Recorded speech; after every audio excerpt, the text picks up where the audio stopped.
Regresamos con la hora clave.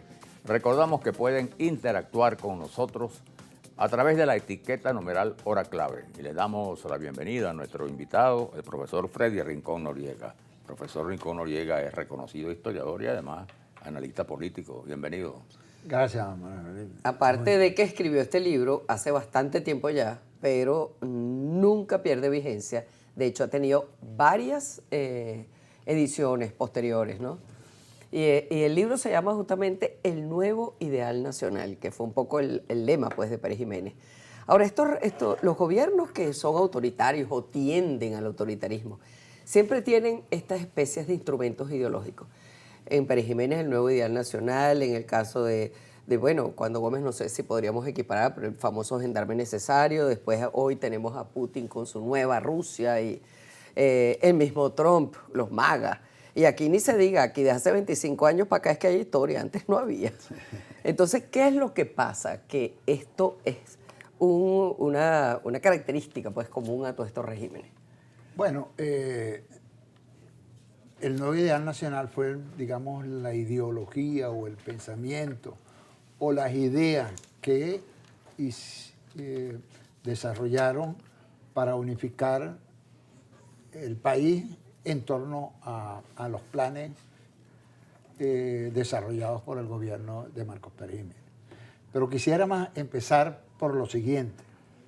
Ese trabajo es una tesis de grado, por supuesto, no tiene la magnitud de lo que pudiera ser un doctorado. En la Escuela de Historia, para aquel momento, estamos hablando de comienzo de la década del 80, en 81, 82, exigían un trabajo original, distinto, y me puse a revisar, como a mí me gustaba, o la especialidad que era Historia de Venezuela Contemporánea, traté de buscar un tema en ese periodo. Y me arriesgué a trabajar uno demasiado reciente, porque apenas habían pasado 2 décadas y unos años cuando me puse a trabajar. Entonces eso involucraba o eso implicaba tener muchísimo cuidado porque afectaba cualquier cosa que yo dijera o escribiera. Los protagonistas de ese periodo, la mayoría estaban vivos, quienes actuaron en contra. Entonces tenía muchas implicaciones. Y eso para mí fue un reto. Y yo lo asumí. Porque bueno, pensé que si me iba a graduar de licenciado de Historia tenía que asumir ese reto con fuerza como los había asumido antes en varias cosas desde chamo, que estaba involucrado en la política. Porque como quiera que sea, es un trabajo de investigación, no puede estar dependiendo de quién le gustó o no. Así es. Entonces, bueno, fue un reto muy grande. Investigué, revisé las revistas de la fuerza, cómo era. Entonces, me propuse 2 cosas fundamentales: el área económico y el área militar de ese periodo, de Pérez Jiménez. Y cuando comencé a revisar los materiales, o la documentación, o las fuentes primarias, me di cuenta que habían un conjunto de decisiones tomadas por el gobierno que me parecían justos, convenientes, patriotas, nacionalistas. Yo decía y empecé a contrarrestar con toda la prédica que venía después del 58. Claro, hoy comprendo que a raíz del derrocamiento de la dictadura y el nacimiento de la democracia, era natural que abundaran montañas de opiniones en contra de la dictadura. Labor que realizó como nadie en el siglo XX José Agustín Catalá. Exacto. Que allí con todo ese enorme trabajo se puede conseguir casi todo lo que hizo la dictadura en contra de quienes adversaron y por supuesto todos los errores que en la dictadura puede estar seguro que está editado por Ediciones Ávila o Cantaclaro, pues, y José Agustín Catalá en esa labor, cosa que siempre le he reconocido. Pero también, entonces, cuando me puse a revisar, yo dije, bueno, yo no puedo escribir algo de lo que ya se ha escrito. Y como me percaté de que habían algunas cosas interesantes que no se reconocían, yo dije, bueno, me meteré en un problema, pero yo voy a decir lo que encuentre allí. Y efectivamente, en el área militar, conseguí que hubo un importante avance y se tomaron decisiones con independencia, que al final, a la postre, terminaron molestando a los Estados Unidos. El tema de las armas, ¿no? El tema de las armas, armas. Pérez Jiménez buscó comprar armamento a Francia, a Alemania, y eso de alguna manera no se salía fuera de las instrucciones, vamos a decir así, dadas por... Y también en el área económica fue maravilloso, porque yo decía, bueno, ¿cómo es esto? El desarrollo de la industria siderúrgica, el desarrollo... Petroquímica. La petroquímica, la industria siderúrgica, y entonces empecé a trabajar y me dije, contra la continuidad de este proyecto me parece interesante. Y llegué a la conclusión de que efectivamente el gobierno de Pérez Jiménez, y probablemente de toda la década militar, que va del 48 al 58, es la continuación de una política económica que se emprendió desde 1936. En esos... Cuando me propuse eso, por supuesto, tenía mis dudas y conversé con algunos periodistas, algunos profesores de la época que me animaron a continuar en esa investigación. Debo reconocer a Eliezer de Arrangel, Diego Batista Urena, y un personaje importantísimo, el economista y poeta Orlando Araujo, que seguramente Manuel fue muy amigo de él. Orlando, cuando yo le puse y le dije lo que yo había conseguido y los materiales, me dijo, mira, el gobierno de Pérez Jiménez consultó a gente de todas las ideologías, siempre y cuando ayudara al desarrollo de sus proyectos económicos. Me dice, y por lo general esos proyectos económicos estaban de alguna manera vinculados con su estrategia militar, es decir, que pudieran servir para la industria de la construcción, pero también para el desarrollo, por ejemplo, del sistema ferroviario, que de alguna manera fortalece cualquier estrategia de tipo militar. Bueno, también la investigación, la tecnología en aquel momento, ¿no? Que por cierto se ha puesto de moda ahora por otras razones, a todo el centro de investigación de PIPE con Fernández Morán, ¿no? Sí. Por cierto que ayer andaban trayendo los restos de Fernández Morán en el centro.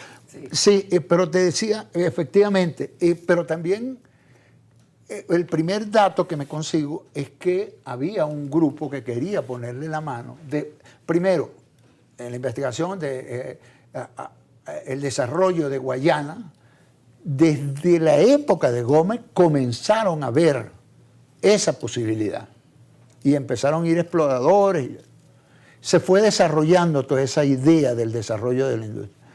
Cuando el trienio, que va del 45 al 48, crea la Corporación Venezolana de Fomento, también le da continuidad a estudiar esa región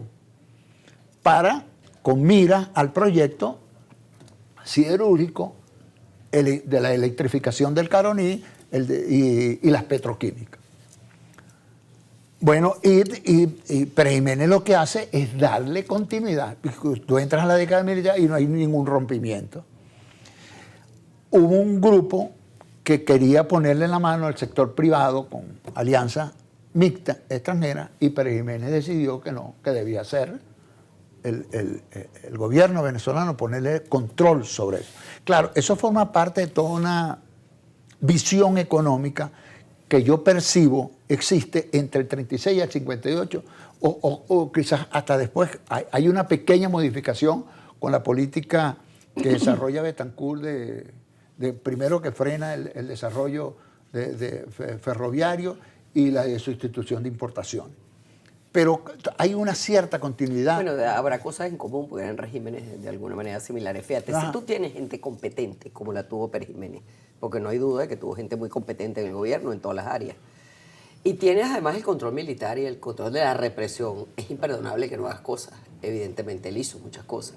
Claro, todo eso se pone en cuestionamiento cuando visualizas el tema de los derechos humanos, pero ese no era tu tema. Tu tema era el nuevo ideal nacional. Ahora, vuelvo y te digo, y los planes ¿en qué consistía ese nuevo ideal nacional y por qué era necesario como instrumento ideológico? Bueno, lo que han hecho, digamos, casi todos los gobiernos, que es explotar y usar la figura de los próceres de la independencia, la figura de Simón Bolívar. Al fin y al cabo, el nuevo ideal nacional es una proclama bastante elemental, pero que servía porque explotaba el sentimiento de los venezolanos, pues.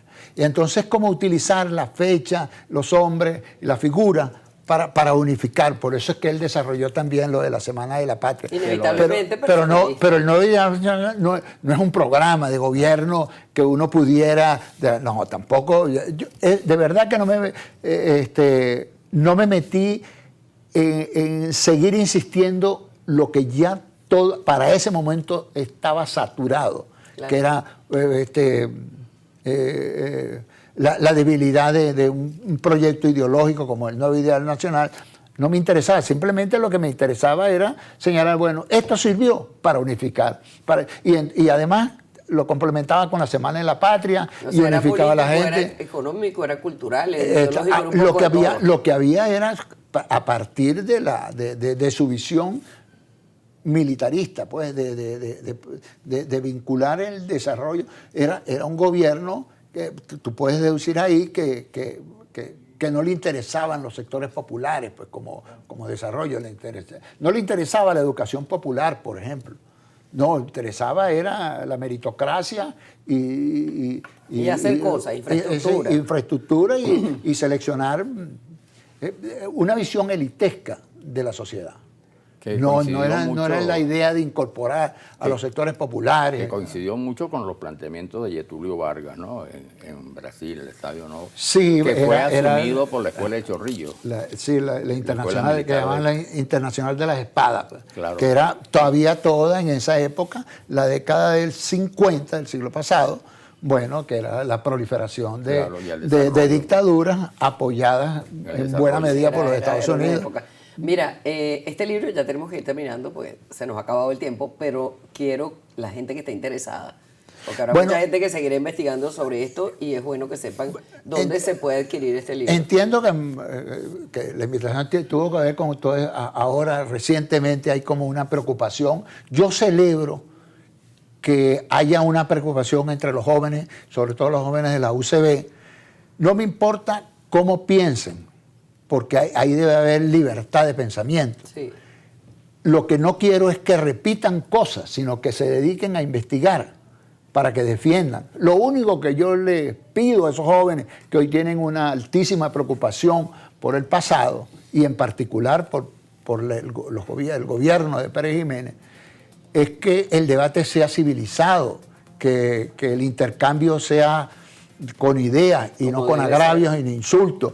Y entonces, por supuesto, yo invito a ese grupo de jóvenes que lean este esfuerzo que, sin modestia, fue el primer esfuerzo después de la dictadura, después del 58, en tener una visión distinta a lo que tradicionalmente se venía diciendo. Que enriquece el debate. En el fondo era que está expresamente dicho en Venezuela Política y Petróleo de Rómulo Betancourt. Los demás trabajos hasta ese momento eran derivados de lo que había dicho Rómulo. Pero estas ediciones se encuentran en este momento en las librerías, ¿o hay que ir a Amazon? No, en la librería no están, solamente está en Amazon. Yo lo rescaté, fue una edición que estaba en el olvido, que me lo publicó José Agustín Catalá, y eso le creó problemas a él.